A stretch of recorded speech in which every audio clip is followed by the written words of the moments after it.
Call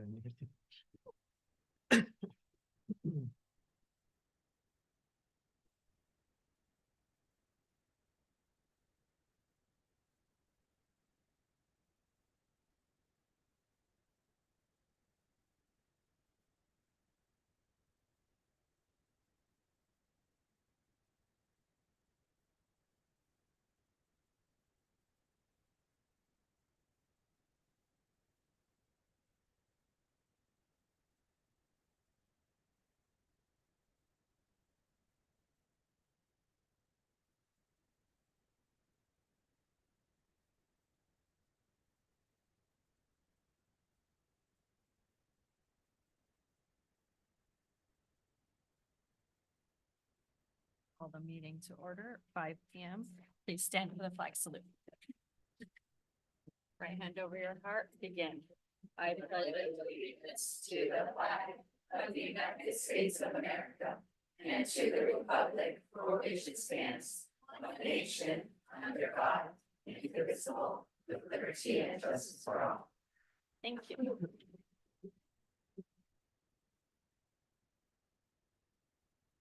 Let the record reflect that all board members are present and all administration is present. Approval of agenda. It is recommended that the governing board approve the agenda of the March 11th, 2024 governing board meeting. Do I have a motion? Motion. Thank you, Mr. I'll second. Shed. All those in favor? Aye. Aye, and I'm an aye. Motion passes 5-0. Approval of minutes. Approval of the February 13th, 2024 regular meeting minutes. Do I have a Motion. Oh, it is. Right, Mr. Is it Brenda? Thank you, Mrs. Strata. All those in favor? Aye. And I'm an aye. Motion passes 5-0. Governing board comments. We will start with Mr. Chong. Good evening, everyone. I'm glad to see so many people here again, especially Corey in the house. So we're excited. So welcome, Corey, again. We're excited to hear about your presentation today. I was able to attend the Finding Nemo show. I saw the cast members here. Nemo, I think I see Nemo behind over there. It was amazing. I think I've been to a lot of student productions and Broadways and stuff, but this was pretty close to one of the tops I've seen. The students' energy, their skill, their talent, their confidence. That was number one thing that stood out.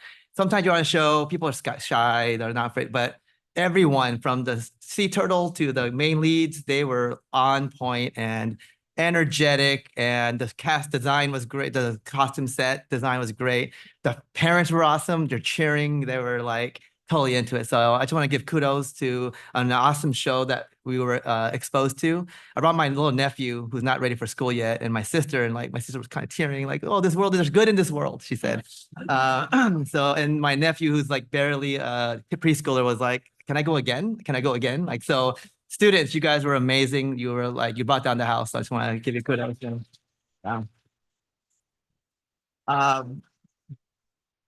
Yeah, and other than that, I was able to be part of when we honored Leslie Milch, who's been a big staple to our community, to honor her as being one of the top 125 most influential people in Orange County. That was really great to give a little plaque at the Gilbert Library to honor her and all the work she's doing. And again, I think she last said in one thing like, "Thank you, but I'm going to keep doing this even when I'm done." So she's an awesome, amazing person. Congrats to Leslie. Was able to go to the also Every Student Succeeds celebration with several of our members here at the Bowers and celebrate a Beatty Middle School student, Aaron. And again, just his grit and perseverance was able to be honored. So that was really cool to represent. And I think we're never competitive, but no matter how small and mighty we say, we were the most well represented. We had like 4 board members. We had the superintendent. We had so we represented very strong. So just want to represent you guys there. And then lastly, just a couple of congrats, kudos. Buena Park Middle School being named one of the California Distinguished Schools. That's a very good honor. And knowing that a lot of local schools,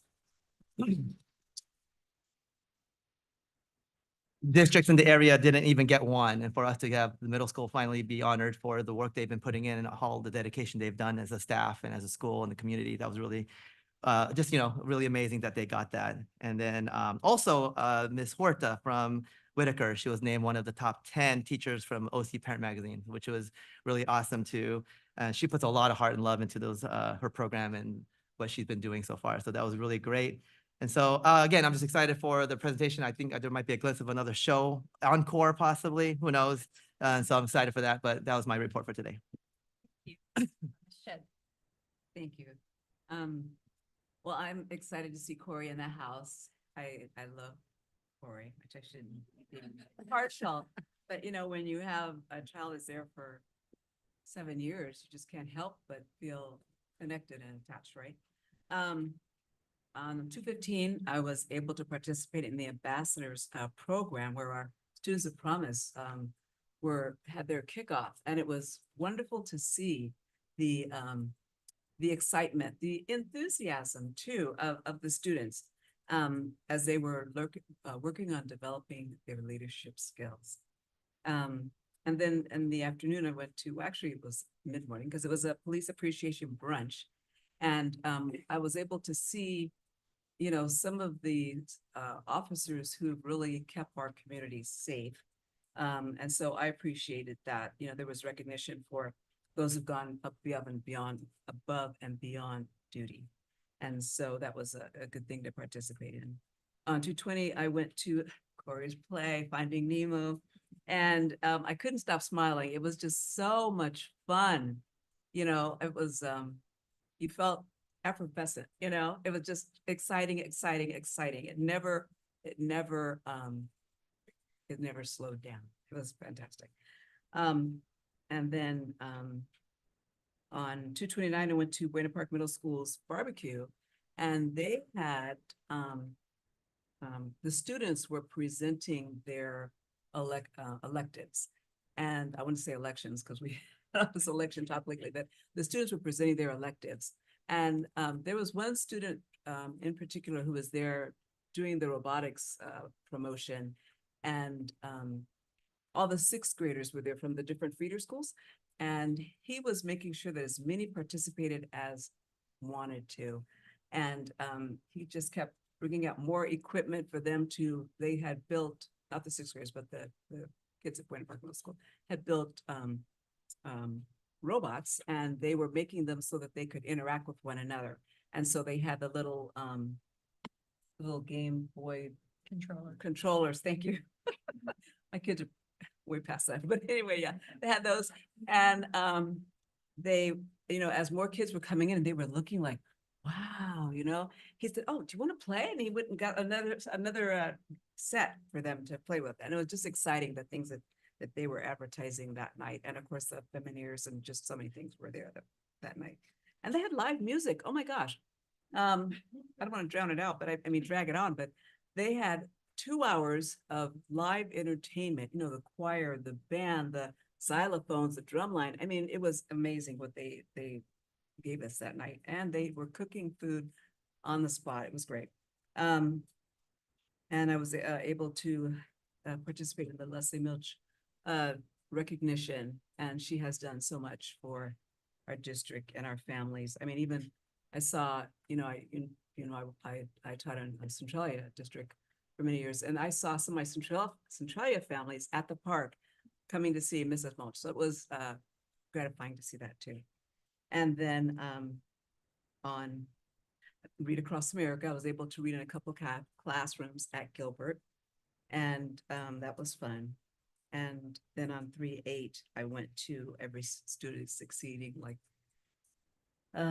Trustee Chung said, and that was very inspiring to see some of the challenges that some of the children have overcome to become not only proficient, but, you know, honor roll students. And it was just, you know, a heartbreaker, you know, it was good. And then that's it for me. So I am finished my report. Always keeping us busy, keeping busy. Thank you so much. Well, I'm just thankful that I am retired. Yes. And my kids are older, and so I'm able to go to classrooms in the daytime. I'm able to go to things in the evening time. And it's only because of the position I'm in that I have that available time. It's not that I'm. No, we appreciate it. Okay, yeah, and I love doing it. So I was like. We love hearing it. We love hearing it. Thank you. Okay. Mrs. Strada. Hello, welcome to all our Corey family, staff, students. Unfortunately, I wasn't able to go to the Nemo play, but I've heard nothing but good things, and I'm very excited to see a little snippet of it. I mean, everyone's super excited, as Trustee Chong has been saying so many good things about it, so I'm excited. One of the things that I went to was our Promise Student Ambassador Retreat, and I think that was really one of the most beautiful things I have seen. I mean, as a past student, being able to see more students come forward and being able to sort of be the eyes and ears on the ground from their respective schools in Beatty and Buena Park Middle School was something really amazing, and how their leadership skills, they were able to speak with one another like from the heart. And it was truly something that inspired me because I really noticed that even when I was when I was younger, it wasn't so much as being able to like speak your mind and lead forward. And now this new change that the newer students are bringing forward and that they are encouraged to by staff to be able to say and lead their schools is really something amazing. And I just want to say a really big thank you to all the students that participated, and we are looking forward to our next retreat. And I mean, thank you so much for just being there, and thank you too much um, for inviting me to it and for just being able to, see how amazing our students are doing and just hearing their real, like raw, authentic experiences. And it was just amazing to see their leadership skills in action. And I mean, I'm sorry, I really have a kind of a short report. But I know everyone is looking forward to spring break, so everyone please have a really fun time and please enjoy the sunshine. I know we've had horrible weather for a couple of days, so I hope you guys all have a fun and safe time. Thank you. That Thank concludes my you. report. Mr. Fritos. Thank you. Hello, everyone. Welcome. I'd like to welcome all of our special guests in attendance, students, teachers, and families. Hopefully everybody's had a great day today. The time change hasn't affected many of you. I know it affected me personally, but that's my personal problem, right? But hopefully everybody is doing great. Some notable highlights for me were, as some of our trustees had mentioned, the ambassador program. I think it was well put together. Mr. Rouse, Ms. Morrison put it together. I couldn't resist myself in just watching, so I had to participate in the activities that were happening. So we built a bridge with cards without speaking to each other. So that was a challenge in its own, but the fact that I was able to participate and interact with the students in a manner that I'm not accustomed to, but just doing it with them, was gratifying for me. I look forward to the retreat coming up in April 4th, because there are going to be some workshops that they're going to be having, and they're going to have a special guest, and we'll uncover who that is later on. But it's going to be such a great experience for them as they develop their skills in leadership and as they progress in school and they grow up. So kudos to everybody for putting that together. Also was able to attend coffee with the principal at Pendleton. Miss Leota did cover some data testing scores and front loaded the parents with what happens with testing and the information, how to read it, how to process it. So they are aware of what's happening. Also, Read Across America, I was over at Gilbert, had an opportunity to be with President Ahmad and reading to first graders and fifth graders. So that was a neat experience. I'd like to thank all the community members that came out to read to the students. I think that is very important because without them, our students wouldn't be able to have the experience that they had that given day. We had the Laker girls, we had the police department out there. We had other community members from the community reading to the students. So, but also to the students that walked us around to the classrooms. Yes. The way they interacted with us, the way they presented themselves, they carried themselves throughout the event was amazing. And kudos to everybody and the staff at Gilbert and also at all our schools. I know all the schools did something different, but the fact of the matter is that reading goes a long way. It's something that we can appreciate, even if it's a child's book or an adult, whatever the reading is that you like. Reading is something that can be appreciated no matter what it is. Also, I'd like to thank Mrs. Clark for putting her retirement on pause and coming back and being the interim principal at Gilbert, and also Med Rojas for covering in the absence of Ms. Chavez. So thank you to them. Also was able to participate the Quarter Mania over the weekend. That was highly successful. I'd like to thank the Education Foundation for putting that together and inviting us and being a part of it because you guys do so much for us. And the proceeds, are utilized and, they're giving back, at some point to the district, and it benefits all of our students and our teachers, in our community as well. So thank you, to the Ed Foundation for that. Let's see, I was also able to attend the Every Student Succeeds, award ceremony at the Bowers Museum. The eighth grader that was celebrated, amazing, had a opportunity to listen to him and talk to him and talk to the parents, and got to learn a little bit about him. Just congratulations to him again. And, but that's also part of our schools and our teachers and our community helping out. It's just not the student putting in the work. Yes, that's a big, component of it, but their surroundings is what's making them successful. So thanks to everybody for that. And also just a few things coming up, CGI Math at Pendleton coming up this week. The Parent University from Fresno State for those parents that have taken some courses through them. And also, I'm missing one more. Oh, that's actually it for me. I look forward to today's report, and hearing all about the great things happening at Corey. So that concludes my report. Thank you so much. It's so hard being the last one to speak because they've said everything and then I sound all boring. So I won't bore you guys. I'll just, I want to first welcome our Corey staff and families and welcome you. We're really excited to hear about all the great things, but to be honest, we've been hearing about it from everywhere. So we know the great things that are happening. And so we can't wait to hear the presentation and see the students perform for us. I was kind of busy. I was checking off everything that that our board members talked about. I'll just talk about some of the things that I went to. I was able to see all the kinder kindness celebrations at the schools. I think that was such a great thing that we do, and it's just something very unique. And it plants that little seed of kindness from when they're at that age. So I just want to thank all our kindergarten classes and staff that put that together every year. I was able to attend the Emory Math Game Night. I think it's their first one, and it was so fun. And it's kind of sad knowing that your kid has more math skills than you right now at fourth grade. Are you smarter than a fourth grader? No, I guess not. So that was hard to see, but it was really fun. They also had a genius hour where kids brought in projects that they were working on with their writing. So that was also an amazing thing to attend. Quartermania, I'm just going to bring it up because I'm on the Ed Foundation. I want to thank everyone that attended.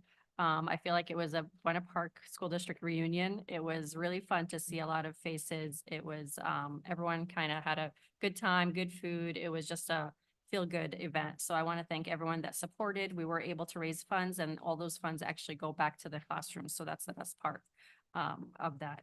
I want to also just take a moment to thank our superintendent that's at all the events too. I think you've seen her everywhere, and sometimes I'll be at one event and then go to another. I'm like, how did you get here? Because she is just everywhere all the time. I want to thank our board members. It's very unique that you see a board that's that active, and a superintendent that's also everywhere. So I just want to take this moment to thank everyone, and that's it for me. Superintendent's comments. Thank you, Corey family, for being here tonight. I was just mentioning to a Corey staff member what a beautiful place Corey Elementary is, with beautiful people. And there's a warmth about Corey that is contagious. So I just want to say thank you for spreading that warmth at our board meeting tonight. I'm still rocking to the beat, okay? I'm rocking to the beat of Finding Nemo. It was highly engaging, thrilling to be in the audience. I was regretting not bringing my family because it was truly something that people would buy tickets for and attend. But it was a brilliant show of talent. And it was a brilliant show of what a staff can do when they come together, as passionate as you are, in making sure that students are at the forefront of music, art, and just being able to incorporate literacy and all the good teaching that goes behind a brilliant show like that. So I just want to thank you for being here and sharing this time I know Principal Mata is going to have her time to showcase the school, but I'm sure it means the world to her to have a full staff here with students supporting her. State Superintendent of Public Instruction, Tony Thurman, announced that 293 middle schools and high schools have been selected for the prestigious 2024 California Distinguished Schools out of 2,613. And Buena Park Middle School was one of the middle schools to be honored with this recognition. It's a big deal. And it's not just a once in a lifetime type of recognition. It depicts the commitment over time. It shows the commitment of a staff and the dedication of the community to make sure that we are not only progressing in our instruction, but also at the very forefront of what we truly believe is good for kids. So just a celebration and a big hurrah to the middle school. And I want to echo our board members who have also, wanted to highlight the middle school for that recognition. I too want to recognize Kinder Kindness Week. There's just so much kindness everywhere, and to be showcased in kindergarten for our young scholars sets the foundation. As Trustee Ahmad mentioned, it sets that tone, it sets that foundation for just that academic success and careers they're launching in the early grades to the upper grades. This last week, we celebrated Career in College Week, and many schools were showcasing just not only career days and participating in them, but a lot of festivities through Spirit Wear and whatnot. I was able to be a guest speaker at Beatty's Career Day, so I want to thank Dr. Valdez and Jody, their counselor, for setting that up. It was a spectacular day of learning. And speaking of Beatty, I too want to congratulate my new friend, Aaron, who I sat next to at the Every Student Succeeding Award. It was an honor to sit alongside his family and get to know them better, as well as our board members. And I do want to echo what Trustee Chong said. We win. We did have a huge support team for Aaron, which I felt very good about, because when you look around the room, it wasn't the case for all districts. So we wanted to make sure we emphasize this award and the brilliance that it shows in our kids, that they are able to overcome adversity and be able to just achieve in high levels. And congratulations to Aaron for being on the principal honor roll. Thank you to our educators who attended the Empowered Learning Conference. It was hosted by COTSN. It was pouring rain that day, but our very own Dr. Alex Haudegi presented, and he presented on increasing student talk for emerging bilinguals, incorporating trans languaging. Not only did I learn a lot, I was so proud of the Gilbert team, and it was a truly learning day for our COTSN staff. But to see right after we had Quartermania was also exceptional, because it was a day of fun all the way through. I do too want to thank Buena Park Education Foundation for that event. It was so well attended, and it was pouring rain that day. That was the amazing part. By community guests, our retired staff, classified, certificated management, every one of our executive cabinet members were there.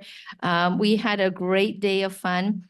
And it goes right back to, the funds go right back to students, namely the Superintendent's Cup, which at the last boarding, we attempted to show a video, and due to some technical difficulty, we weren't. So here is take 2. We will try again tonight. And for whatever reason, the public cannot see the video, we do have it on our website under signature programs. Here we go. Take it away, Mr. Magbu. Good afternoon, Buena Park School District community. The true stars of today's show are our students. You learned about teamwork, perseverance, and resilience. We can't wait for you to show off what you've learned. This is the second time that we've supported the Superintendent's Cup. The way they paraded out, so proud of their schools, and it made me proud to be a sponsor. Never forget the ultimate goal. We are here to have fun. Let the games begin.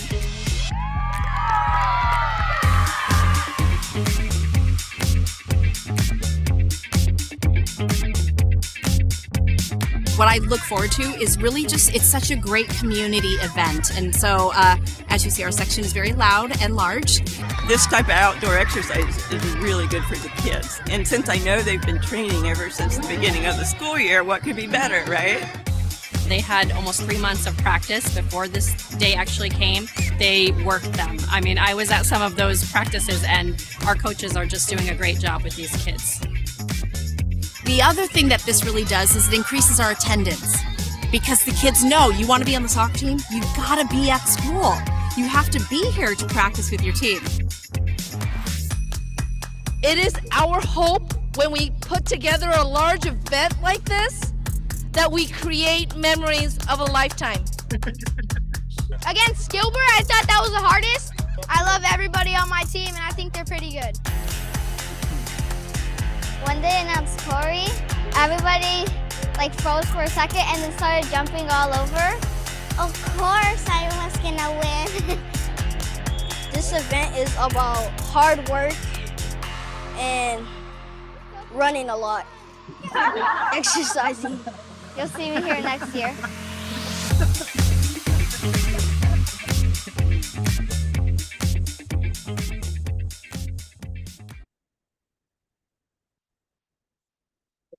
And that concludes my superintendent's report. So glad we got to see that. Okay, moving on to programs and reports, and the moment you've all been waiting for. We have Arthur F. Corey School Report. Dr. Lee. Yes, if you did not get to see the front page of the Independent, we have Corey School highlighted right in the front. So get your copy today. I don't know if Corey came by and took all our copies, but we may have a couple out there. Without further ado, here is Principal Giselle Mata, proud principal of Corey Elementary.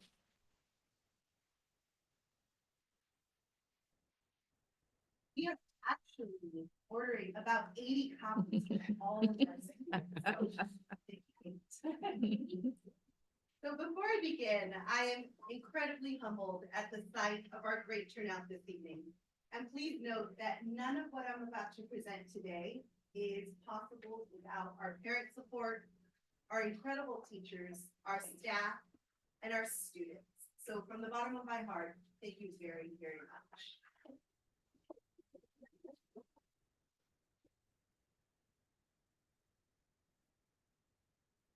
Good evening, board members and cabinet. It is with great enthusiasm and pride that I stand before you today to present the wonderful accomplishments of Corey Elementary this 23-24 school year. In collaboration with teachers, staff members, and parents, Corey has provided our scholars with a well-rounded school environment where all students can discover their strengths within the classroom or the musical stage.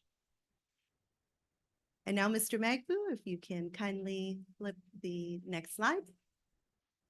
And now a glimpse of who we are as a community. We are a strong community of 381 scholars. Our vision is Corey School is a safe community where all students are challenged to achieve their highest potential academically, artistically, socially, while embracing diversity and developing strength of character. But the most important is what makes Corey glow.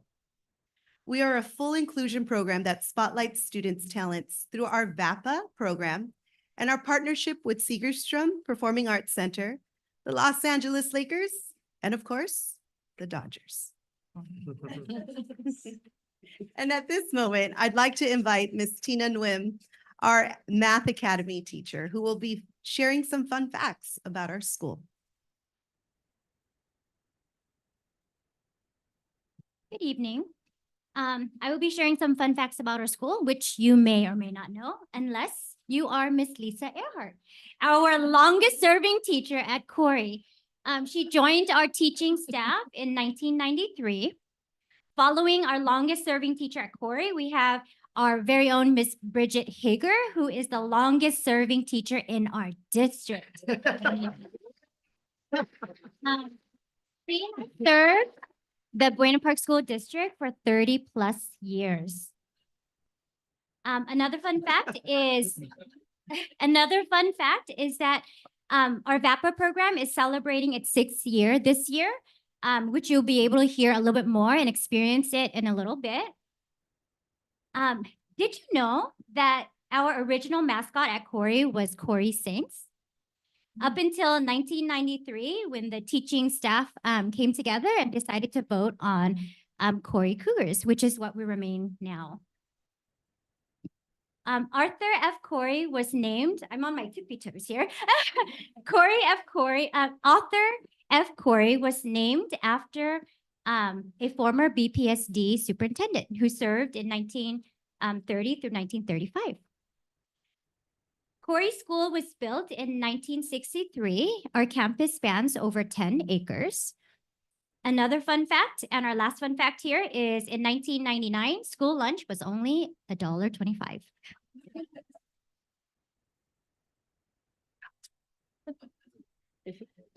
Hi, I'm Lisa Navy. I'm a teacher at Corey School, and I'm going to talk to you about what we are most proud of. We are proud of student successes in and out of the classroom. We are proud of our spelling bee contest, our speech contest, our GATE, our Cougar Awards, so many things, our student government, so many programs that our kids are a part of that help us celebrate their strengths. We are also a full inclusion program, which means that all of our learners are in general education programs for 100% of the day.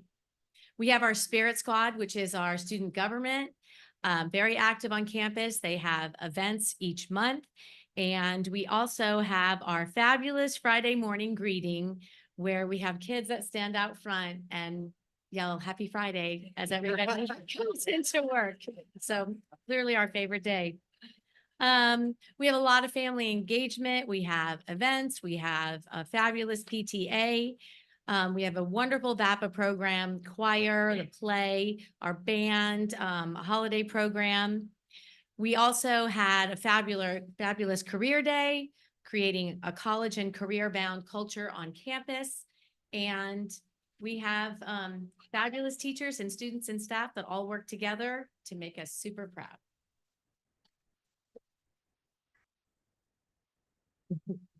And now a little bit about our VAPA Spotlight. Our passion program at Corey is the visual and performing arts. And our partnership or collaboration with Segerstrom Theater enabled our students this year to attend their first symphony. Last month, our students cheered on students in 8th grade through high school in their performance. And additionally, our students participate in the spring choir ensemble, the school-wide music lessons, and not to mention, as Ms. Nevy had said, our holiday program, which entails student performances. And this past Friday, we hosted Career Day at Corey, and a former Laker girl shared our scholars, her journey on becoming a professional dancer and now a business owner. But our most proud moment came this week. As Dr. Lee mentioned, our Disney musical, Finding Nemo, made the front cover of the Buena Park newspaper. So thank you to the commitment of our teachers, our staff, and our community for their support in our VAPA program.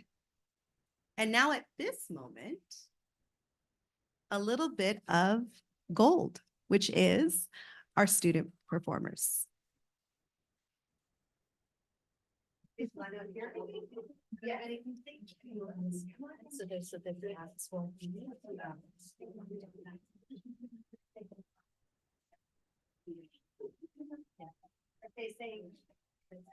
Everybody, they can see us over here, and then they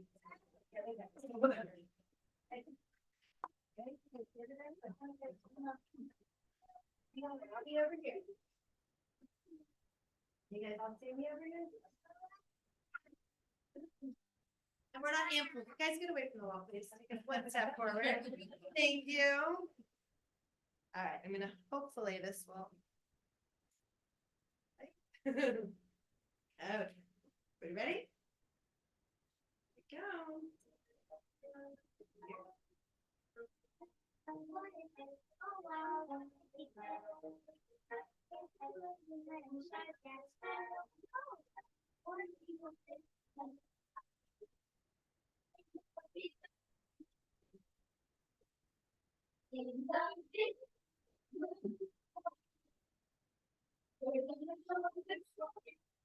we go.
All right, as you can see, our students would not thrive without the amazing partnership that we have with our families. So at this time, I would like to introduce or bring up two of our amazing families to share what Corey means to them. So we'll start with Salcida family.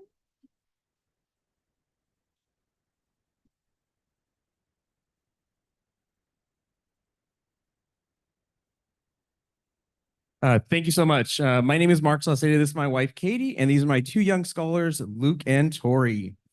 My family are enjoying our time as being part of the Corey School family. The education and supportive services our children receive provide the tools to be successful in the classroom and beyond. We appreciate the academics and social opportunities that the Corey Cool community provides. From a trunk or treat theater production, back to school night, or even career day, or simply the kindness and caring the education team at the school shares each and every day. And that includes everything. Miss Mendez, Miss Santos, all of you, you're just so wonderful. It really is. Miss Higger, I think you started when you were 12. I don't see how any other way that's possible. All the teachers and paraeducators we partner with for the past 3 going on 4 years have been nothing short of amazing. Each of them have left an indelible mark on our hearts and have helped us create a firm foundation for our children's education journey. We are proud to call Corey Elementary School our school of choice and are proud to be Corey Cougars. Corey. Thank you.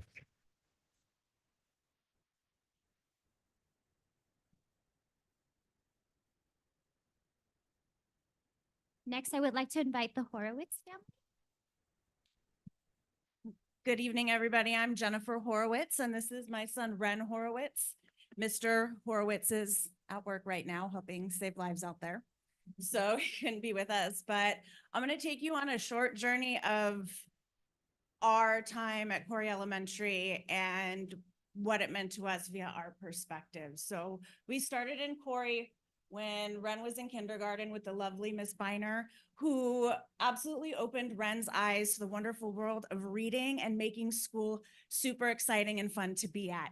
He woke up every morning since then. He wakes up every morning since then on his own without an alarm at 6 a.m., gets dressed and is ready to go to school. We followed that into 2nd grade with Ms. Mendez, who during COVID, that's when COVID hit, and Ren actually, I think he kind of thrived from that a little bit, but I also thrived from watching you, knowing what was going on as an adult on the screen, teaching these children, keeping it together, and teaching Ren and the other children resilience. Ren's resilience over the past couple of years has been nothing short of a miracle and amazing for someone that is so young. Our next year was with Miss Higger. That was our full COVID year. It was very interesting to meet a teacher in a car line while wearing masks. But I can tell you quite a few years later, being in Miss Higger's class, working for the district now, it's at the end of the story, that Ms. Higger, you are amazing. And I love watching the things that you say to the children when they question you, the art projects in your classroom. I'm even learning about ancient civilizations from the few times I've been in there. And then that brings us to 3rd, 4th, and 5th grade with Miss Bergstrom. We were lucky to have the same teacher for 3 years. And Ren actually opted for that. I give my child a lot of decisions and we talked through them, saying that he loved Miss Bergstrom's class because of the group work. Not my child. That's a nature versus nurture. So thank you for the nurturing there. But Miss Bergstrom has meant the world to our family. We have a child that is amazing to talk to. His eyes are open to everything. He's an old soul in a young body. And if you ever want to hear anything real, speak to him. We also had speech therapy. We did part of the full inclusion program before he was signed off as IEP. So that's another thing that's amazing about Corey is he reached all of his milestones to where he didn't need his IEP anymore. And I don't think that's something that happens often. So Miss Santos and Miss Wen, that has been amazing for us. So we're at the end now. Last year, I accidentally became part of the PTA. I accidentally became the PTA president. And I didn't quit. Thank you to the amazing teachers and staff and Bridget back there at Corey that helped see me through that. This year, while standing on the campus at a PTA event, I thought I could get paid and still be here. So I applied for the district and have picked up most of my shifts at Corey. I'm a sub for a lot of different things. You might see me at one school and at another later. But I have never had such an overwhelming feeling to give back as I do with Corey. Corey means the world to me. I watch each and every one of you, teachers, parents. I'm an observer, and I have learned something from everybody. Principal Mata and Ms. Ortega, you guys are amazing, and your poise and presence at the school are everlasting. I strive to be like you one day, and all of the rest of you teachers as well. So thank you, Corey. We're going to be at Beatty next year, but I'm always going to be here for you forever and ever and ever.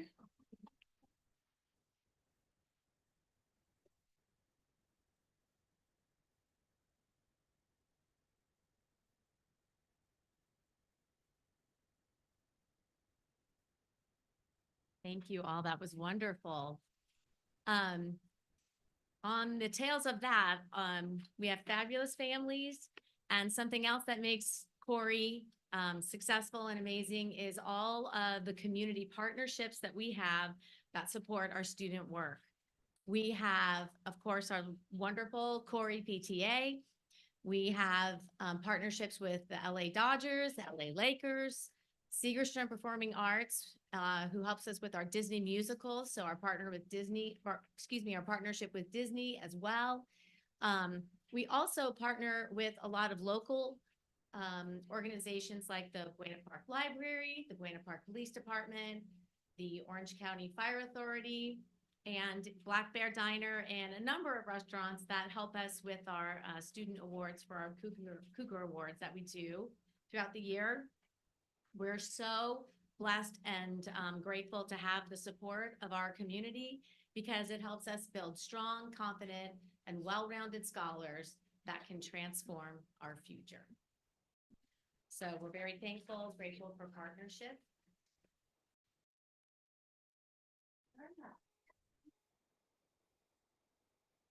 And before we sign off for this evening, we'd like to leave you with a little bit of what our Friday mornings look like every week. But before that, what is Corey to us? Corey is a family-centered community that celebrates all students. We embrace diversity, highlight academic success, but most importantly, we ensure that our students are prepared for their future and for giving back to their community.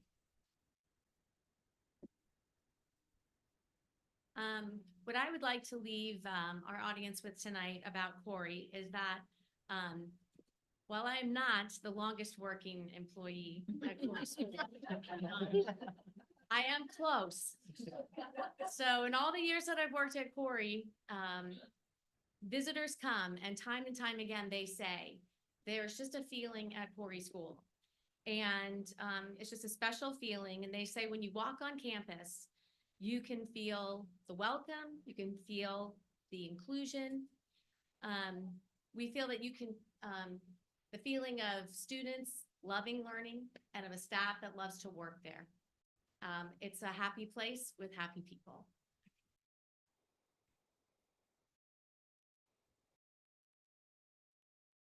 I'm one of the newer members at Corey, but I can, in the short time that I've been there, I can honestly say that Corey truly embodies the word family.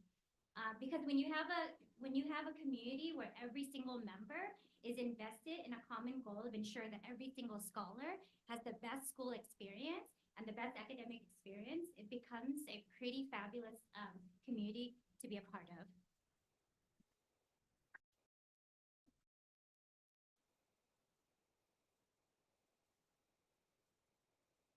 So you'll have to come back on Friday to see what Fun Fridays look like because the video doesn't play. So this Friday at 7:55, I will see you all there. Thank you. That's right. 7:55, the first bell rings. Our gates open at 7:30. This concludes our presentation. Thank you.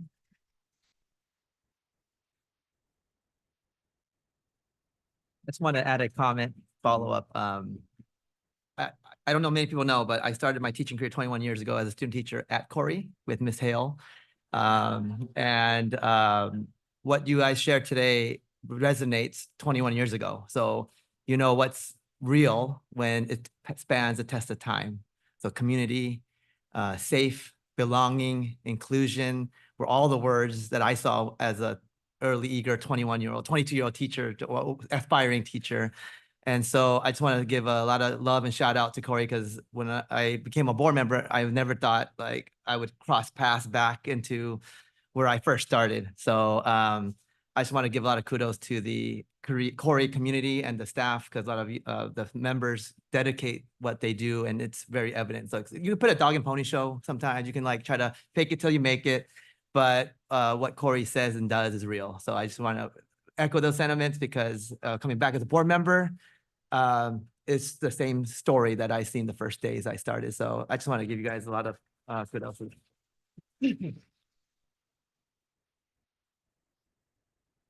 Comments or questions? Thank you so much. We really appreciated that. Thank you. Thank you, staff. We will be moving on to our English learner update. Dr. Lee. At this time, Educational Services will be updating the board on our progress with merging bilinguals. And we have here to present for us tonight, Director LaRonda Ortega, Director of Educational Services. Parents, if you'd like to take your students now and maybe get them some ice cream or something, dessert. I didn't say that, sorry. You're more than welcome to do that now.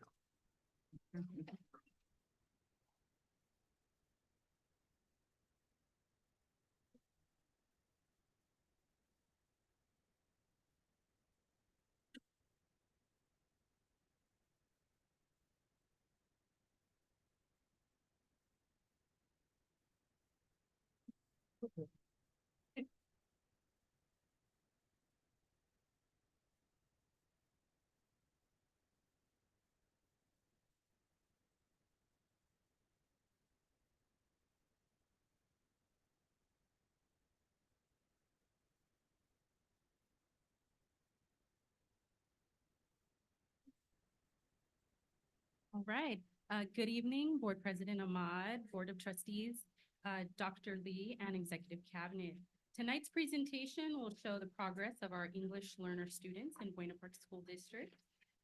We share not only the learning journey, but the emergence of bilingual scholars who enrich our community with their diverse perspective and their linguistic talent. Next slide, please. Thank you. The goal of this presentation is to share the English learner profile of Buena Park School District through demographic data, to examine the academic progress of our English learners, highlight the key aspects of our English learner program, and present our next steps. Next slide, please. The measures we will review tonight are demographic data, our academic data, and then we'll also share our reclassification data. So let's start with examining our enrollment data.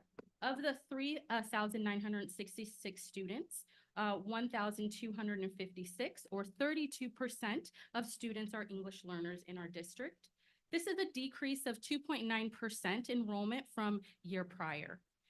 497 or 13% of students are redesignated fluent English proficient, or what we call RFEP. This is an increase of 3.7, 2,172, or about 48% of students are designated English only or initial fluent English proficient. This is an increase of 2.3%. 41 students, or 1%, were classified as to be determined based on the home language survey. These students require the initial LPAC assessment to determine their English language proficiency, and our bilingual support providers are assessing those students ongoing. So as we receive those students, we are assessing those students as they come in. Of the 1,256 students identified as English learners, 549, or about 44%, have been in the ELD program with us 1 to 3 years. This is a decrease of 1.3% from prior year. 287, or about 23%, have been in the ELD program 4 to 5 years. This is an increase of 1.1% from the prior year. 420, or about 34%, have been in the ELD program 6+ years. This is a very slight increase of 0.2% from the prior year. And the top 3 languages spoken in our district include Spanish, Korean, or Filipino Tagalog.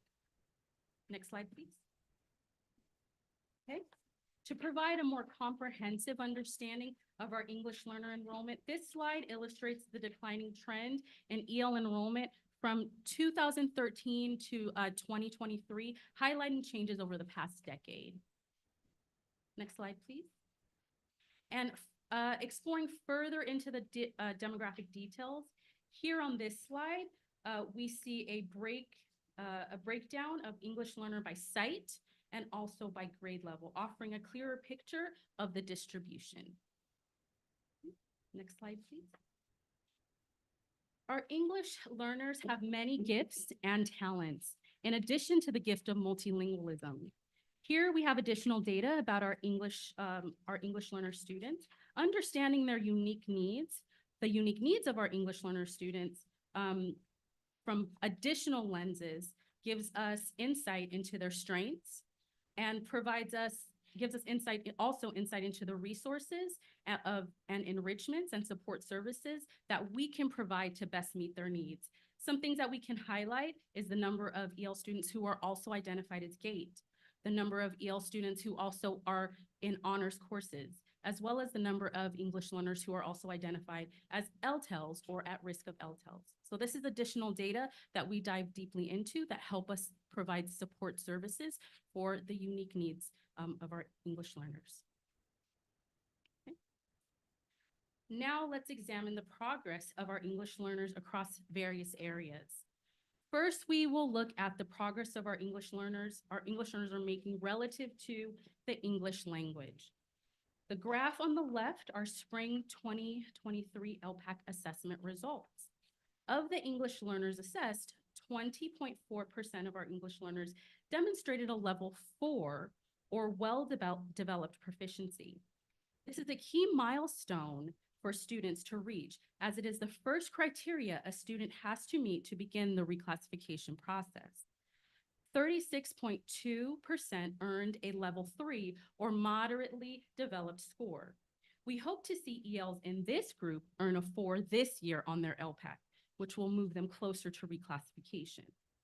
So looking at the graph on the right from the 2023 California dashboard, it shows that 50.4% of our EL population are making progress towards English language proficiency, marking an increase of 3.8% from the previous year. This improvement has elevated the district into the green category of the dashboard, which is positive growth. Next slide, please. Okay. Shifting our focus to the CASP Spring 2023 assessment results, we observed the performance comparison between English learner students and non-English learner students. Specifically in English language arts, 12% of EL students met or exceeded the standard, in contrast to 52% of non-EL students. On the right, you will see that 15% of the EL students met or exceeded standard in math as compared to 41% of non-EL students. Next slide, please. However, when our English learner students develop their language skills and achieve reclassification, their academic performance soar, as demonstrated in these two graphs. Reclassified fluent English proficient students, or RFEP students, consistently outperform their English-only peers in both English language arts and mathematics. Specifically, RFEP students scored higher than their English-only peers by 18% in ELA and by 11% in mathematics. Next slide, please. Another key piece of data would be our iReady winter to winter progress. Looking at the district measure of iReady, you can see the progress EL students are making from winter 2022 to 2023 to the current winter period of 2023 to 2024. We noted that there is a small drop in student scores who are at or above grade level for both reading and math, as seen here on the graphs. Next slide, please. So here we'd like to highlight some of our significant growths based on the academic data that was shared. English learner progress on our LPAC was 3.8% growth. And 70% of our RFEPs are meeting or exceeding standard in ELA, where 52% of our RFEPs are meeting or exceeding standard in math. So a preview into our next 3 slides is our reclassification rate for 23-24 is we are already exceeding 2 years. We're already on track to exceed the previous 2 years worth of reclassification data. So this leads us into the next 3 slides. So next slide, please. So I've talked a little bit about reclassification. So what exactly is reclassification? So Buena Park School District has 5 steps to reclassification. And reclassification is the major milestone in the English learner pathway. Reclassification is the process whereby a student is reclassified from English learner status to fluent English proficient status, or RFEP, immediately upon the student meeting all the criteria. This slide outlines the BPSD steps to reclassification. There are 4 criteria a student is required to meet.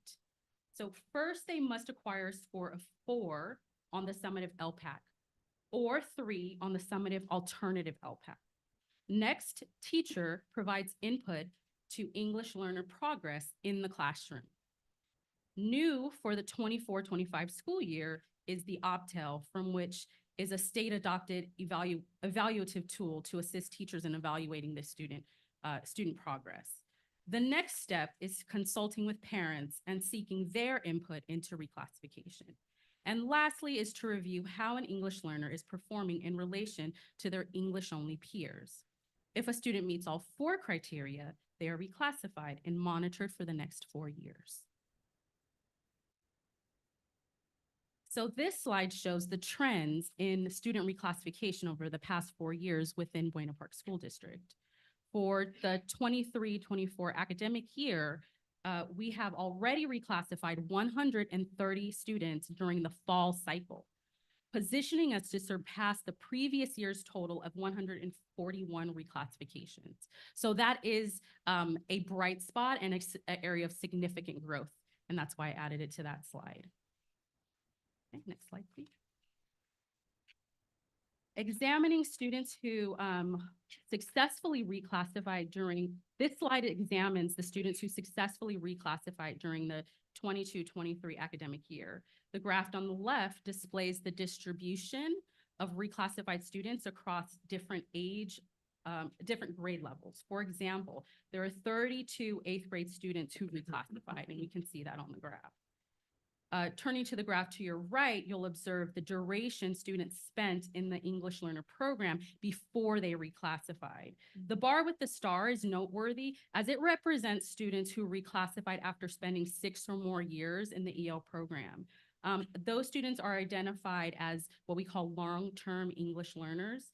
And it's important for us to ensure that we reclassify those students, particularly before they leave our district and go to high school. So we keep a close eye on those reclassifications. In the 22-23 academic year, we successfully reclassified 52 LTEL students.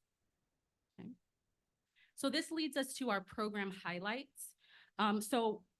Contributing or enhancing EL progress, we placed a strong emphasis on designated ELD instruction this year. In our elementary schools,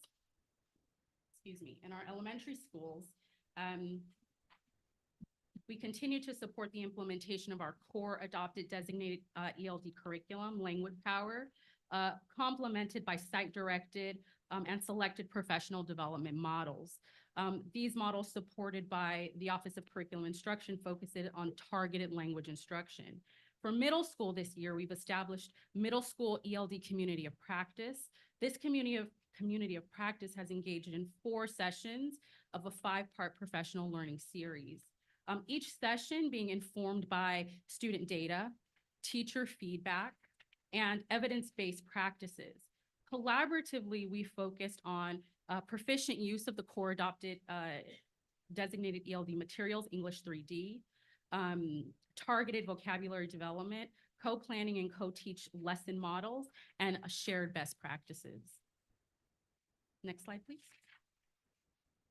Additional program highlights included our parent and family engagements opportunities. Our reclassification was one of our recent family engagement opportunities, and increasing variety of engagement types has been an area of focus for the department this year as well. Offering parent workshops, classes, and courses of interest for families of English learners have been driven by interest surveys. So we really wanted to tap into what did parents feel they needed the most, and we wanted to be able to be responsive to that based on survey data. Popular topics included understanding designated ELD programs, supporting literacy at home, as well as supporting math at home, specifically CGI and counting collections. Among planned workshops in these areas, parents and families have been offered engagement opportunities, such as participating in CABE, as well as Fresno State Parent University courses, which are extremely popular, as well as EL master plan trainings, such as understanding the ELD roadmap. Several pro-edu-parent capacity building trainings have also been offered this year for family engagement. Next slide, please. Okay. So what impact has all of this had on our scholars? So this slide is a scholar story. In an effort to capture the direct impact of our EL program, we recently spoke to a recently reclassified scholar. This young scholar from Buena Park Middle School was a student speaker at our 2024 reclassification celebration, sharing his journey to a room filled with excited peers, family members, teachers, and administrators. I had the pleasure of speaking to him one-on-one to capture his thoughts on life after reclassification and his hopes for the future. You can see some of his profound quotes, some of the profound quotes that this scholar provided, such as, my ELD teacher gave me one-on-one support, or organizing my writing was key. I used a graphic organizer to stay on track. I feel like I belong here. People are here to help me.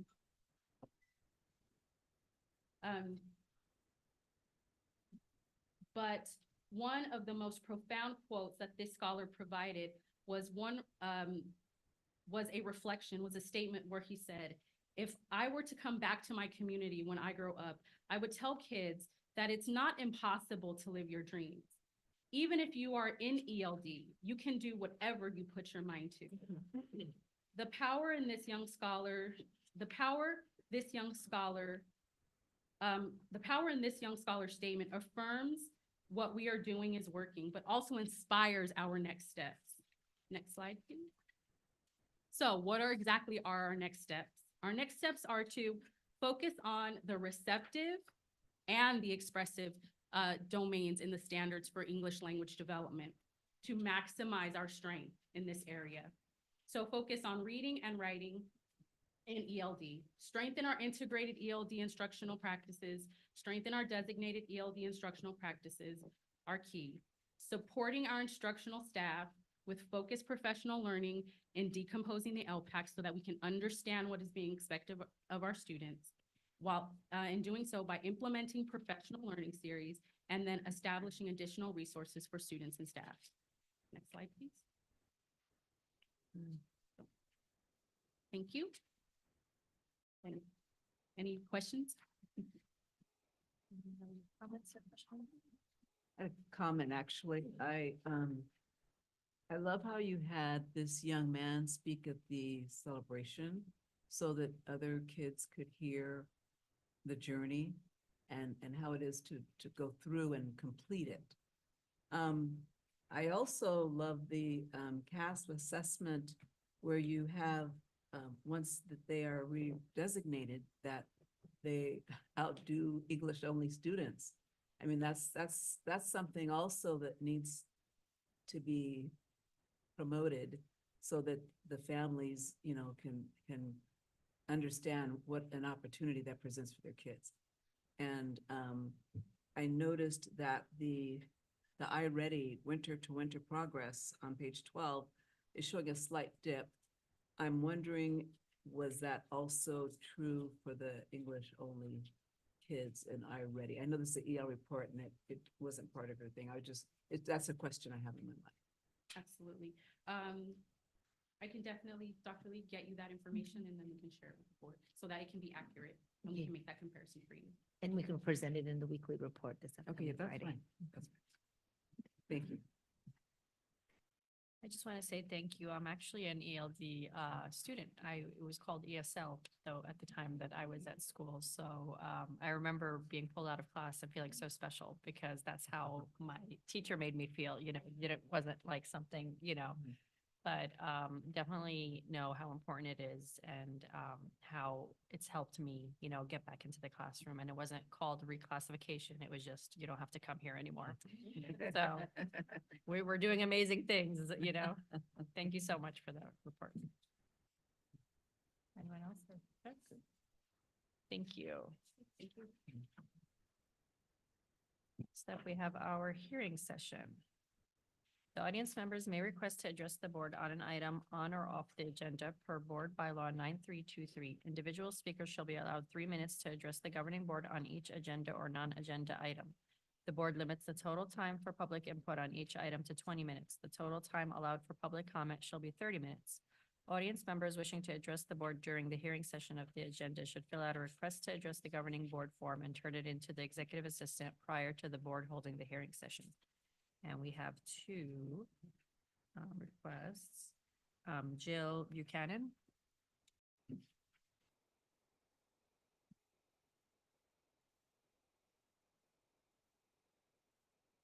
Thank you. Good evening. Did I just turn it off? I'm Jill Buchanan. I teach at Beatty Middle School. And I'm not up here for me. I'm up here on behalf of other teachers.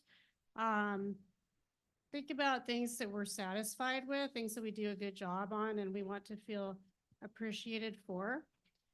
I was hired in the 90s and I never got a RIF notice. I got hired, kept working, heard, yay, you're progressing, probationary, and then tenure.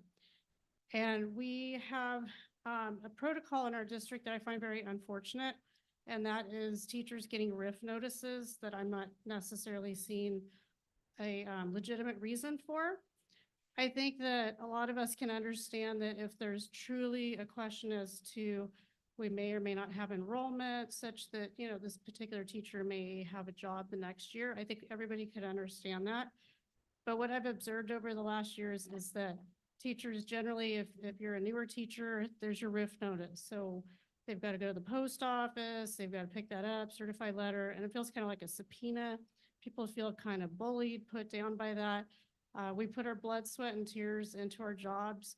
We give our time, our weekends. I know technically we're 7.5 hours per day, but all of us work a lot more than that. I find it unconscionable that we have our teacher of the year who has no more job security than almost 3 years ago when she was hired. We have excellent caliber of new teachers. They're on leadership, they're on PBIS, master schedule committee, helping with robotics. So these are just cream of the crop, some of the best teachers I've seen who are newer. And again, I just find it very, very unfortunate that they're not hearing job security. Teachers have obligations, people have kids at home, they've got car payments, mortgages, and to not have job security, teachers move on, and I don't want to see that happen. We've got, again, just super high caliber of newer teachers, and I'd really like to see a path for them to get more security, you know, 2, 3, 4 years later, it just to be temporary is just, I think horrible on behalf of them. The district spends money training teachers. So I think we need to do what's best for the district, saving money. You're not gonna have to keep retraining by having these wonderful teachers continue. Do the best for the teachers. It's in their best interest that they can, you know, continue doing these wonderful things. Again, these are big committees. These aren't just people who just slide on in and, you know, leave at the end of the day. They're very involved people. And then also, obviously, this is going to help our students because these are just great teachers. So please rethink the path to tenure. We need to see teachers get more job security. Thank you very much. Thank you. Next up, we have Michaela Martin.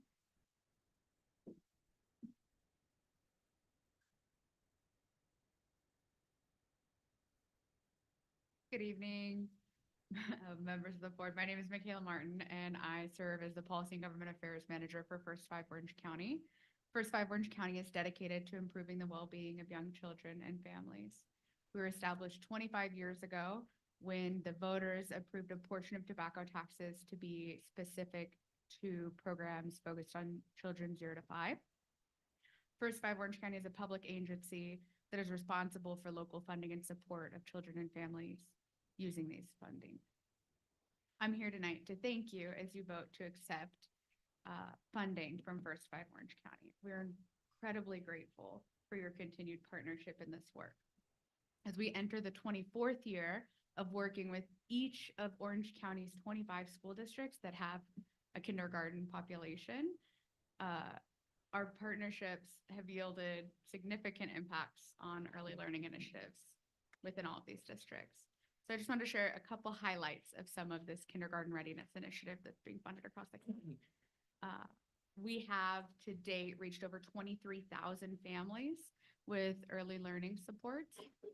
We have been able to match federal funding dollars to draw down an additional $50 million annually for preschool services in Orange County.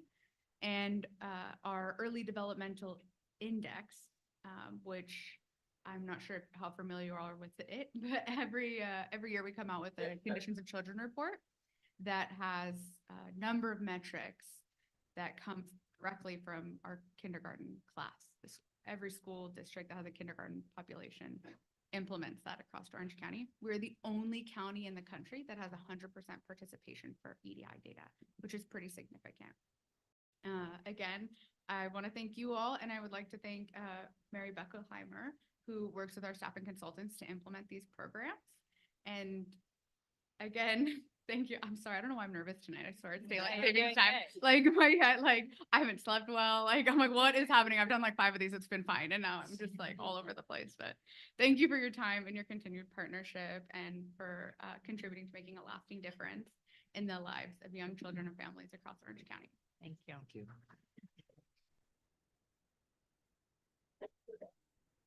So now we will move on to our public hearing session, the initial bargaining proposals. Pursuant to Government Code 3547, negotiations are not permitted until proposals have been made public. The governing board of the Buena Park School District will provide time for public comment on the Buena Park School District, Buena Park Teachers Association, and the Classified School Employees Association, Chapter 569, initial proposals for bargaining for the 2024-2025 school year. Do we have any speakers? Okay. Hearing session closed. Moving on to our action calendar. We have resolution 2312, acceptance of book donation from Sensi Books. It is recommended that the governing board approve resolution 2312, acceptance of book donation from Sensi Books. Dr. Lee. On behalf of the Buena Park School District and Dr. Robin Gilligan at North Orange County SELPA, who's with us tonight, we would like to extend our deepest appreciation and gratitude for the generous donation from Sensi Books. Mr. Leem and his family is here with us tonight. He not only represents Sensi Books, but also is a parent in the Buena Park School District at Emory Elementary. And here with us tonight is also Mr. Kim to represent elementary. The books that were donated are beautiful books. They're written in text and braille and are familiar titles such as Alma and Where the Wild Things Are. These books are in our classroom libraries. They're used as read aloud books or anchor texts, and they're enjoyed by all ages. These books not only provide access to literacy for the blind and visually impaired students, but sends a beautiful message of inclusivity and different modalities of reading. I would like to invite Mr. Leem, Dr. Robin Gilligan, President Ahmad, if you wouldn't mind joining us to the front so we can provide Sensi Books with a certificate of appreciation along with Principal Gil Kim as well too. If you wouldn't mind coming to the front. Can we get a vote for it? Oh, yes, thank you. So jumping ahead here. Second. So Mr. Frutos and Mr. Chong. All those in favor? Aye. And it's actually a roll call, so I'm a yes. Yes. Mr. Chong, Ms. Shedd? Yes. Strata, Mr. Frutos? Okay. Motion carries 5-0. We're really excited to accept that book.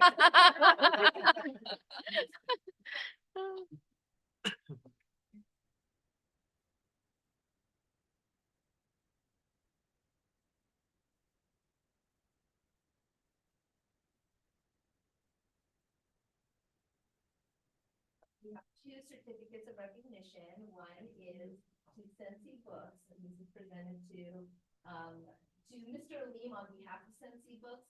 It represents 10,000 books, valuing over $160,000.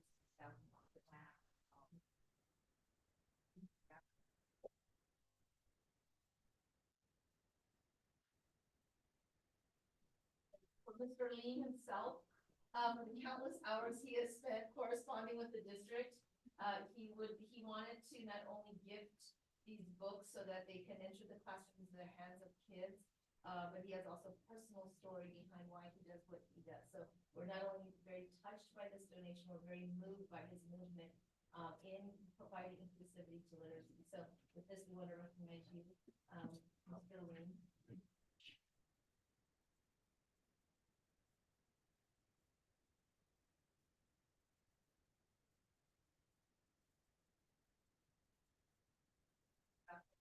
After your Principal Kim for offering the pictures of students utilizing the book. We want to offer some documentation to be able to send to Sensi Books to give another layer of appreciation to show in pictures, not just words.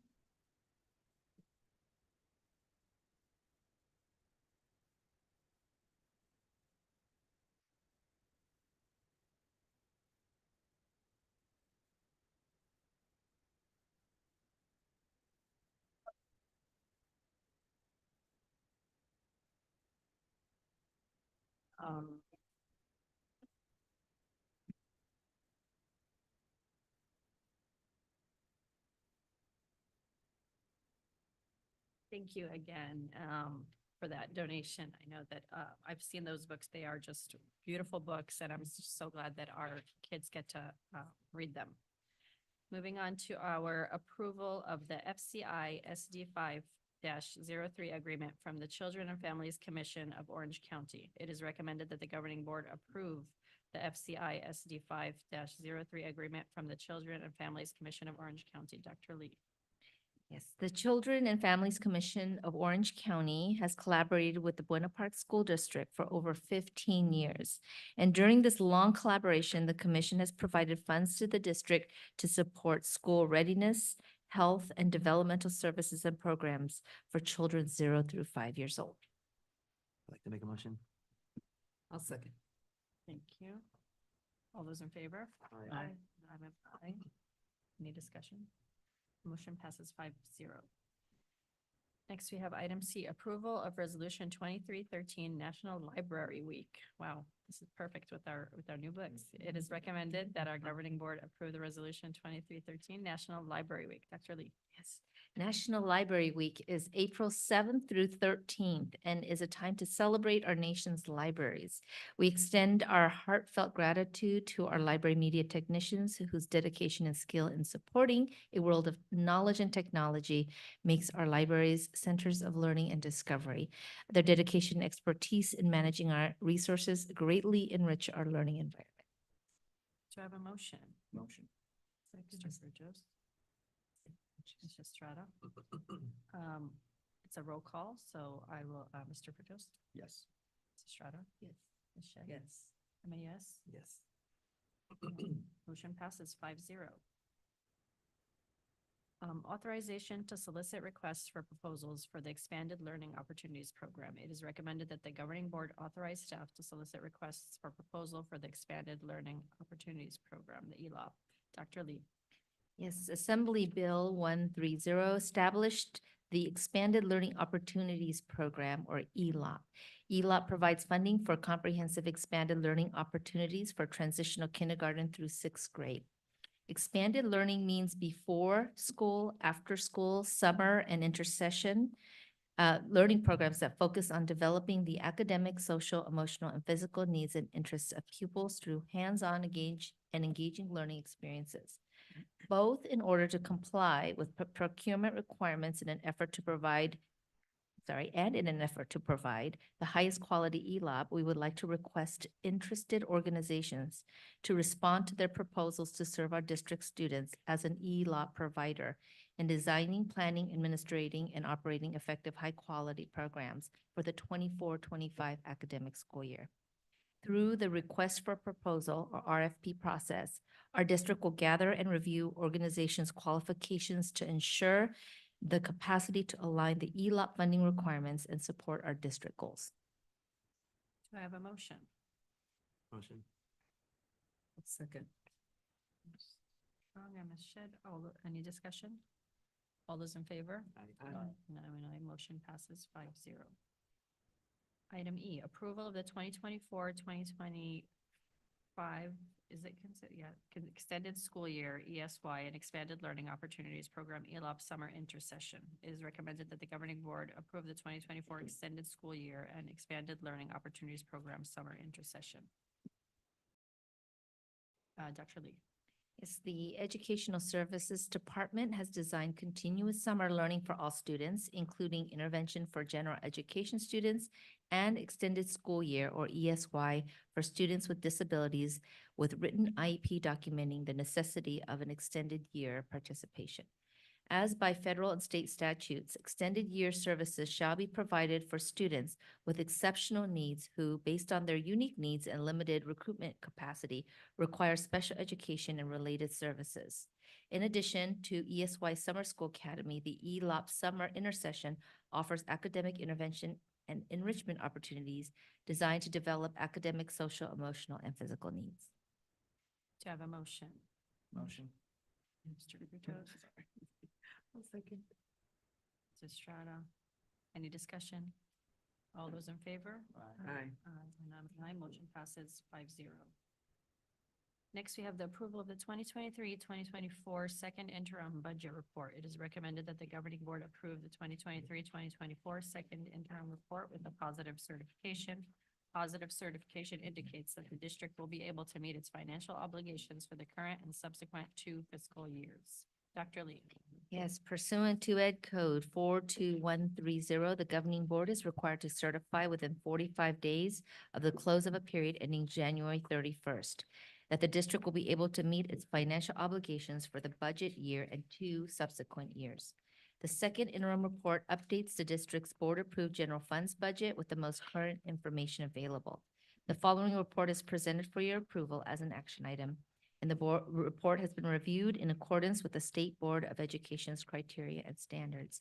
Here to present for us tonight is our Chief Financial Officer, Sandy Poteet. Good evening, President Ahmad and Governing Board of Trustees, Superintendent and Executive Cabinet. Tonight, I have the pleasure of presenting to you your second interim financial report for this school year. Next slide. I can't do this by myself. I have a team. I specifically need to thank Director Neelam Kakar for her assistance and her team for helping me put this together. Next slide, please. The budget calendar is we report at annual adoption by June 30th. Of course, first interim at December 15th, and this is what's considered second interim report, which is data as of January 31st. Other than the unaudited actuals, this is all, this presentation includes actuals and projections for this year. Next slide, please. So the second interim contains the report of actual expenditures as of January 31st. We've updated the current year revenue projections since first interim. We've included any changes in expenditure projections reflecting current programming, and it includes the certification based on the multi-year projection, or MYP. Next slide. So our general fund unrestricted revenue has a $1.1 million increase. $507 million of that comes from additional LCFF funding. This is due to an increase in county program ADA. The current students also generate supplemental and concentration revenue, but our base revenue from this additional funding will go back to the county because it is a county program. We get credit for the ADA, but then we're going to end up, you'll see later, an expenditure where part of that money goes back to the county because they're educating this particular population of students. We had an increase in that program, which we get to recognize this year. We had a $69,000 increase for our mandated programs such as mandated costs, transportation, and testing. Those are all reimbursements. We've had an increase in local revenue of $700,000, $500,000 from interest income. So we are generating some interest, which is not normal to have this amount. And then we have about $200,000 increase due to facility rentals, donations, and other local revenue. Next slide. Our restricted revenue has a $2.1 million increase. Federal revenues have increased by $73,000, which is a recognition of carryover. We are recognizing the new Proposition 28 Arts and Music funding, which is approximately $700,000 for this year. And the first year of the new community schools grant is also now recognized in this budget. Next slide. So our overall revenues, we have LCFF revenue of $56.3 million. We have federal revenues of $11.3 million. Our state revenues are $14.1 million. And our other local revenues total $7.7 million, for a grand total revenue for this year's budget of $89.6 million. In the graph, you can see that our LCFF revenue is 63% of our budget. Our federal revenues represent 13% of the budget. State revenues, which is our state categorical programs, is 16% of the budget, and other local revenues are at 8%. Next slide. Then look at our unrestricted expenditure changes. We had an increase of $442,000, $132 in increased personnel costs, $182 in increased supplies and services, $108,000 increase, as I said, to the county program, that's funding going back. And then our indirect cost transfer went down slightly by $19,000. Next slide. Our restricted expenditures have increased by $800,000, $632,000 from carryover balances that are now being spent, and $168,000 in additional special ed programming expenditures for this year. Next slide. So when we look at our overall second interim budget, we have a total of $48 million in unrestricted expenditures. We have $40 million in restricted expenditures for expenditure budget of $88.8 million. Next slide. We break that out and look at it. If you look on the left, it's our unrestricted expenditures. Our personnel costs are 82% of the budget. Our supplies and services are 16% of the budget. And other outgo is a -2%. Our restricted expenditures have personnel costs of 50%, supplies and services of 44%, and other outgo of 6%. Next slide. When we look at our other financing sources and uses, we have contributions to programs that are mandated. We are required to set aside to the routine restricted maintenance account, a contribution based on our total expenditures. And then we also have a requirement to continue to support our special ed programs and meet what's called the maintenance of effort. And the estimate for that for this year is 8.3 million. So we have 10.8 million that's being transferred from unrestricted to restricted programs. Next slide. So when we look at the overall ending fund balance for the this year, we have a slight increase in the budget for unrestricted of 285,000. Restricted ending balance is increasing slightly by 456,000. When you add that to our fund balances, it brings us to a unrestricted balance of 18.8 million, a restricted ending balance of 18.2 for a total fund balance of just over 37 million. We go to the next slide. We look at the components of that ending fund balance. It is 55% is to our revolving cash, 25,000 is allocated for our stores or warehouse values. Restricted balance is 18.2 million. We've committed 12.9 million in funds. We have other assignments of 3.1 million and a reserve for economic uncertainties of 2.6 million. We can go to the next slide. So the second interim report is the base that we then build the next 2 years on for our multi-year planning or our multi-year projection or MYP. So in the blue bars are what we've had at adopted budget, first interim and second interim. There's only a couple changes where our enrollment has changed and projected and funded ADA have changed. Otherwise, everything's consistent. Unemployment had a slight change from adopted to as we finished up the year. Then the gray is what we have for factors for 24-25 and the green is for 25-26. Our projections for the 2 out years include the staffing projection changes, including the cost of the both the cost and the savings of the PAR supplemental retirement program that has been factored into our multi-year projection. And we've also maintained the SRO contract that's no longer covered by a grant. We have included that to maintain in the next 2 years in this multi-year projection. So if we go to the next slide, as I said, the blue is what I've already already covered, which is second interim. The gray is our projection for 24-25. We have 56.2 million in unrestricted revenue. We're projecting 21.7 million in restricted revenue for a total of just over 78 million. Our unrestricted expenditures are 47.8 million, restricted expenditures for 34.9, for total expenditures of 82.7. We are deficit spending by 4.6 million of expenditures greater than revenue. When you add that to our beginning balance, we have an ending balance next year projection of 32.4 million. And 25-26, we're projecting revenues of 55.8 million unrestricted, 21.7 restricted for a total revenue of 77.5 million. Our expenditures are estimated at unrestricted of 48.5 million, restricted of 33 million for a total of just over 81.6 million in expenditures. We are again for a second year deficit spending of 4 million over expenditures over revenue.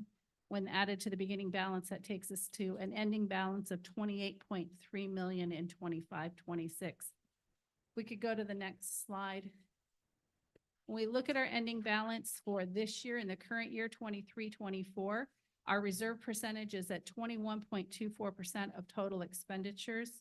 In 24-25, it drops to 19.96%. And in 25-26, we're down to 15.8% as a total reserve. We could go on to the next slide. our recommended certification based on that is a positive certification. We will be able to meet our expenditures in the next 2 years. We could go to the next slide. This report also includes the other funds of the district besides the general fund, which is our main operating fund. It includes our child development fund, which is projected to have an ending balance of almost 600,000. Our cafeteria fund, which has an ending balance of 4.3 million. Deferred maintenance has a small balance of $59. Our Fund 21 building fund or bond fund has approximately 12.6 million ending balance as of June 30th. Capital Facilities Fund 25 will have just over 740,000. Our County School Facilities Fund has estimated balance of 520,000. That's where the funding were received for the Gilbert preschool expansion is in that fund. So that is anticipated to have some expenditures this year. And then our final is our Fund 40 Special Reserve. The ending balance is estimated to be at 6.4 million for this year. You can go to the next slide. Are there any other any questions about the interim report?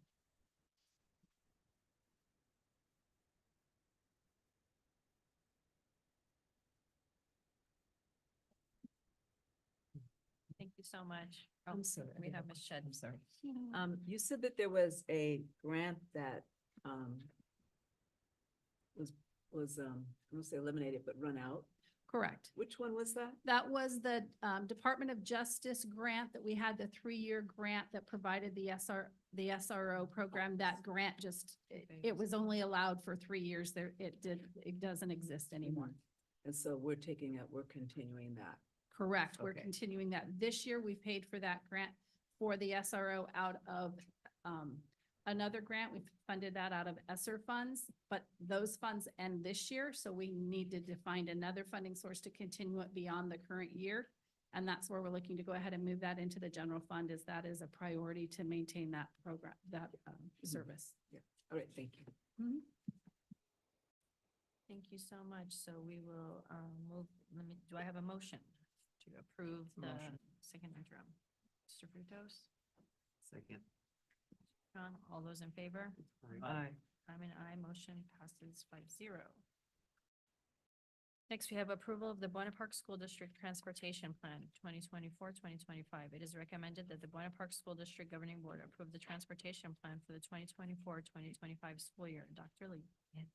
As Board Policy 3540 states, the superintendent or designee shall develop a transportation plan in consultation with classified staff, teachers, school administrators, regional and local transit authorities, local air pollution control districts, and air quality management districts. This group also includes parents, guardians, and students and other stakeholders. The plan discloses transportation services offered to our students. Thank you.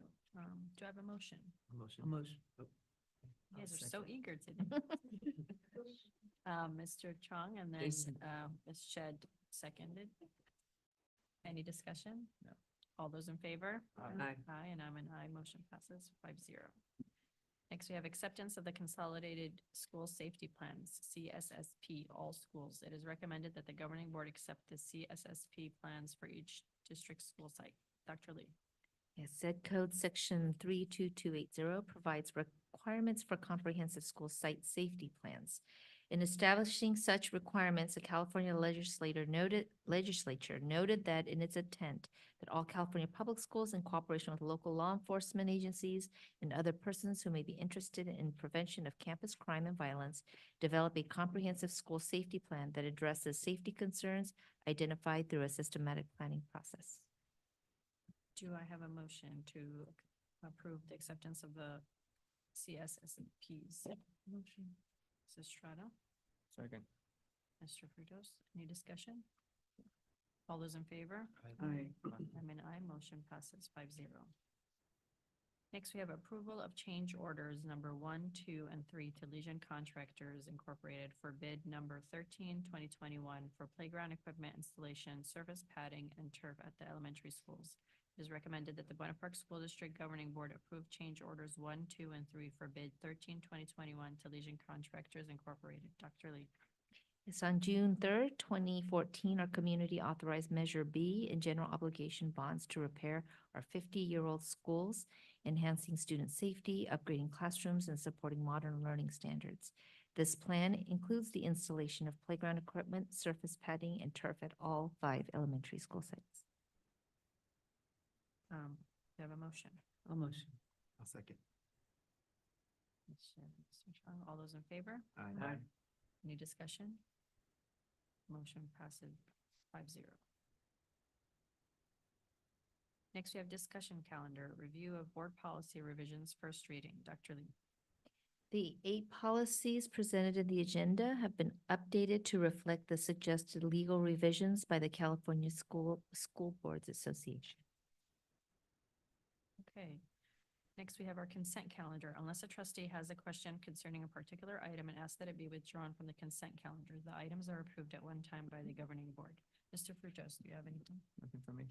Mrs. Strada? I don't have anything. Mr. Chairman? None for me. And for me, I would like to remove item A, please. And do we have a motion to approve items B through I? A motion. Mr. Chong and Mr. Frutos. All those in favor? Aye. I'm an aye, motion passes 5-0. I removed item A for the personnel action report just to kind of recognize the names on the list of retirees for our classified and certificated. I wanted to take a moment to thank them for all the years that they've given to our district. You know, some of these names I know personally and some of them I know professionally, and all of them have just done so much for our district. So I wanted to take a moment to thank them. And actually can't even imagine some of our schools without them. So very sad time for us, but I know it's a happy time for them. And so I'd like to just recognize that. And do I have a motion to approve that personnel action report 23-24-03? I'll motion. Ms. Shedd and Mrs. Strada. All those in favor? Aye. And I'm an aye, motion passes 5-0. Next, we have information correspondence, major topics 2023-2024. Dr. Lee. The only change to note is that summer school was added to April's topics. Thank you. Closed session, conferences with Dr. Julian Lee, Superintendent of the Buena Park School District, anticipated litigation, conference with counsel, Labor Relations, Buena Park Teacher Association, Government Conference Code 54957.6, Labor Relations, California School Employee Association, Chapter 569, Government Conference Code 54957.6, Labor Relations, Non-Represented Management and Confidential Contract Employees, Government Code 54957.6, Public Employee Discipline Dismissal Release. Do I have a motion to go into closed session? Motion. Mr. Frutos? Second. Mr. Chong, all those in favor? Aye. And I'm an aye, motion passes 5-0 at 6:41.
No, no, it's not.